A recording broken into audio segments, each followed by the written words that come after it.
सकरनग ॻोठ बाजी चांडियो जे government boys elementary school में हेडमास्टर ग़ुलाम क़ादिर चांडियो जी मेज़बानी हेठि शागिर्दनि जी हौसला अफ़ज़ाई ऐं मंझंदि चटा भेटीअ वारो ज़हन पैदा करण लाइ शानदार तक़रीब मुनक़द कई वई, जंहिं में इलाइक़े जी मौजूदु शख़्सियत अली बख़्श चांडियो जी महिमान ख़ासि तौरु शिरकत हुई।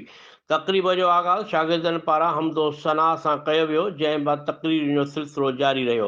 इन मौक़े ते अली बख़्श चांडियो ॻाल्हाईंदे चयो त शागिर्दनि जी सलाहियतुनि मां अंदाज़ो थियो त उस्तादनि पारां महिनत कई वई आहे, पर दुनिया सां कुल्हो कुल्हे में मिलाए हलण लाइ अञा वधीक महिनत जी ज़रूरत आहे। हिन चयो त तालीम घणो कुझु आहे। अॼु जिन बि मुल्कुनि ऐं क़ौमुनि तरक़ी कई आहे, उन्हनि जो दारो मदार तालीम ई रही आहे। इन करे असांखे बि उन्हनि सिफ़ुनि में बीहण लाइ वधीक महिनत जी ज़रूरत आहे। तक़रीब में उस्ताद ग़ुलाम हुसैन चांडियो, उस्ताद अब्दुर्रहमान चांडियो ऐं उस्ताद निसार अहमद चांडियो पारां शागिर्दनि में स्कूल बैग, किताब, कापियूं ऐं पेन पेंसिलूं विरहायूं वयूं।